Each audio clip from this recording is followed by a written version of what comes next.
Good evening, students. Today is your Hindi class, class 7th, chapter 13, Dohavali. Dohavali कवि वृंद के द्वारा लिखित है और कवि वृंद का थोड़ा सा जीवन परिचय हम पहले पढ़ेंगे. कवि वृंद का पूरा नाम वृंदावन दास है. इनका जन्म 1643 ईस्वी में माना जाता है. ये कृष्णगढ़ नरेश महाराज राजसिंह के राजगुरु थे. इनकी ख्याति वृंद सत्सई नामक कृति के कारण अधिक हुई है. वृंद जी ने बहुत ज़्यादा कुछ राइट नहीं किया है, सो इनकी कुछ ही प्रमुख रचनाएं हैं जिनमें से मैं बताती हूँ. 12 मासा, यमक सत्सई, भाव प्रकाशिका, श्रृंगार शिक्षा, रूपक चैनिका तथा वृंद सत्सई. ये इनकी कुछ प्रमुख रचनाएं थीं. रचनाओं को दोहों को पढ़ने से पहले इसमें कुछ राइट है, उसे हम पढ़ेंगे. इन दोहों में कवि वृंद ने समाज में कैसे व्यवहार करना चाहिए और व्यक्ति परिश्रमी, परोपकारी, गुणवानी जैसे बने आदि नीति संबंधी शिक्षा दी गई है. समाज में हमें कैसे व्यवहार करना चाहिए, समाज की किन बुराइयों को हमें बुराइयों से दूर रहना चाहिए, किन गुणों को हमें अपनाना चाहिए, किस तरह से एक व्यक्ति परिश्रमी हो सकता है, परोपकारी, हमें हमेशा परोपकार की भावना अपने मन में रखनी चाहिए. गुण, हमें जैसे गुणों को अपने जैसे गुणों को प्रदर्शित करेंगे वैसे हम आदर, सत्कार और सम्मान, निरादर जैसे शब्दों का भी सामना करेंगे. हम अपने पहले दोहे पे आते हैं. जो जाको गुण जानहि सो तीहि आदर देत, कोकिल अम्बहि लेत हैं काग निबौरी हेत. ये वृंद जी द्वारा लिखा हुआ दोहावली है. तो कवि इस दोहे में कहते हैं, जो जाको गुण जानहि सो तीहि आदर देत. जो व्यक्ति जिसके गुणों को जानता है, जिसके अच्छे और बुरे, अच्छे गुणों को जानता है, वह उसी के गुणों का आदर सम्मान करता है. ये अर्थात आपको अपने अच्छे गुणों को किसी न किसी कार्य द्वारा प्रदर्शित करते रहना पड़ेगा. और अच्छे गुणों के व्यक्ति को बहुत दिखावे की ज़रूरत नहीं पड़ती है. वो स्वतः ही ऐसे कार्यों की तरफ प्रवृत्त होते हैं जिनसे उनके अच्छे गुणों का प्रदर्शित हो जाता है और सामने वाले व्यक्ति भी अच्छे गुणों को ही जानकर उनका आदर सम्मान करते हैं. कवि कहना चाहते हैं कि हम यदि अच्छे कार्य करेंगे, अच्छे गुण हमारे अंदर हैं, तो हम डेफिनेटली अच्छे कार्यों की तरफ ही बढ़ेंगे और हमारे जो गुड बिहेवियर होगा और हमारा जो अच्छा कार्य होगा उससे ही सामने वाले हमें हमेशा आदर सम्मान के भाव से देखेंगे. कोकिल अम्बहि लेत है, काग निबौरी ते हेत. जैसे देखिए, कोयल आम का रसवादन करती है जबकि कौवा नीम की निबौरी से ही संतुष्ट हो जाता है.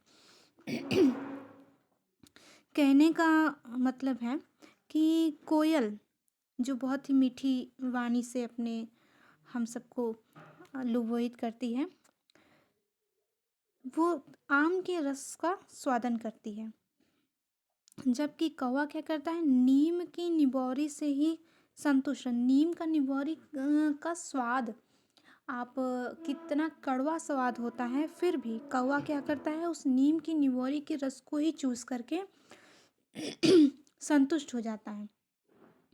कहने का अर्थात ये है कि जीवन में जो कुछ आपको मिले उसे आत्मसात करें, उसके साथ अपना सामंजस्य बैठाएं. ज़रूरी नहीं है कि आप सदैव उच्च और अच्छे चीज़ों की तरफ ही इंतज़ार करें. जो आपके पास है उसमें ही आप संतोष कर लें. दूसरा दोहा है, सबय सहायक सबल के कोउ न निबल सहाय। पवन जगावत आग को दीपहि देत बुझाए। अ, एक बार और इस दोहे को पढ़ा जाए कि सबय सहायक सबल के कोउ न निबल सहाय। कहने का अर्थात यहाँ अर्थ है, कवि वृंद्र जी इस दोहा के माध्यम से हमें बताना चाहते हैं कि तीव्र हवा प्रज्वलित अग्नि, पवन जगावत आग को। तो तीव्र हवा, सबसे पहले हम अर्थ लेंगे पवन जगावत आग से। पवन मीन्स आपका हवा, और आग को क्या करते हैं वो और भी प्रज्वलित करते हैं। तो तीव्र हवा प्रज्वलित अग्नि को तो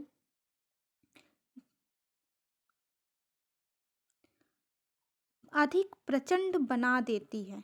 तीव्र हवा क्या करती है, आग को और भी अधिक प्रचंड यानी कि आग को और भी तेज कर देती है।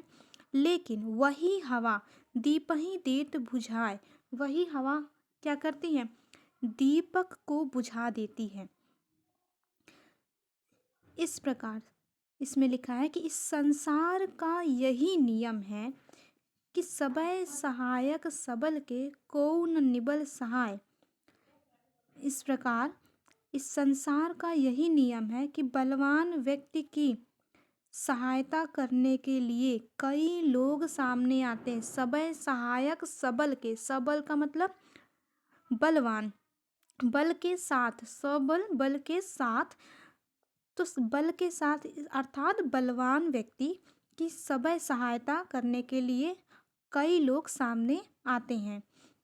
कोउ न निबल सहाय, जबकि निर्बल व्यक्ति का कोई सहायक नहीं होता है। निबल मतलब बल के से रहित, निर्बल अर्थात निर्बल, जबकि निर्बल का कोई सहायक नहीं होता है। एक बार क्लियर करती हुए मैं वापस से बोलती हूँ।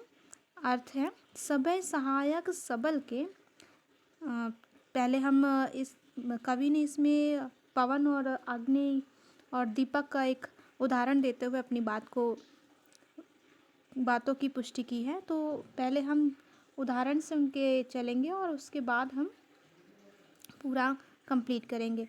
तीव्र हवा पवन जगावत आग को, तीव्र हवा प्रज्वलित अग्नि को और अधिक प्रचंड बना देती है, जबकि वही हवा दीपक को बुझा देती है।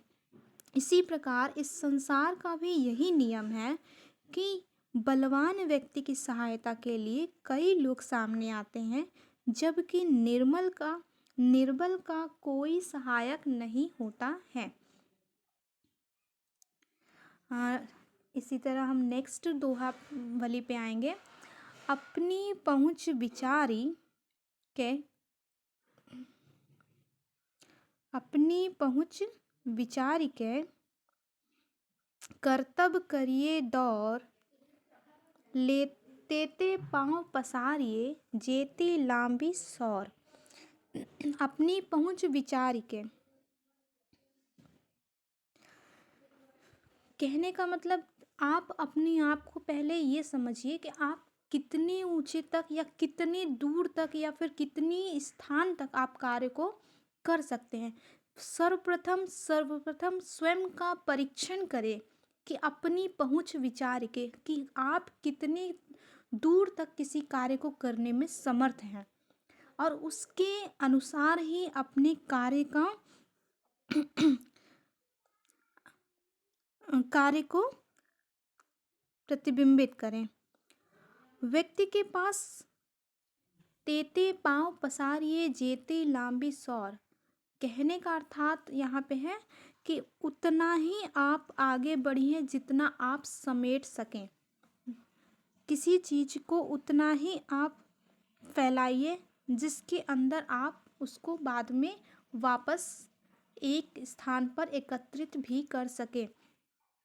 सीधे अर्थों में मैं बताऊं तो व्यक्ति के पास ओढ़ने के लिए जितनी लंबी कंबल हो उतने ही लंबे पैर पसारने चाहिए। इसी प्रकार उसे अपने उपलब्ध साधनों के अनुसार ही अपने कारोबार को फैलाना चाहिए, अर्थात अपने कार्य को करने की योजना बनानी चाहिए। नेक्स्ट है करत करत अभ्यास के जड़मति होत सुजान, रसरी आवत जात ते सिल पर परत निशान। कहने का अर्थात यहाँ पे बहुत ही अच्छा इनका ये दोहा है और इस दोहे के माध्यम से काफ़ी हमें अच्छी सीख भी मिलती है कि करत करत अभ्यास। इस दोहे में कवि वृंद जी अभ्यास करने के महत्व को समझाते हुए बताते हैं कि अभ्यास क्या होता है। अभ्यास बच्चों, बार बार किसी चीज़ का आप रिवीजन करते हो, बार बार किसी चीज़ को आप दोहराते हो, उसे ही हम अभ्यास कहते हैं। और उसी अभ्यास को करने से हमें किस तरीके से सफलता प्राप्त होती है, वो कवि वृंद जी ने इस दोहे के माध्यम से हमें समझाने का प्रयास किया है। तो अर्थ पे आते हैं। इस दोहे में कवि वृंद जी अभ्यास करने के महत्व को समझाते हुए हमें बताते हैं कि किसी चीज करत करत अभ्यास ते जड़मति होत सुजान।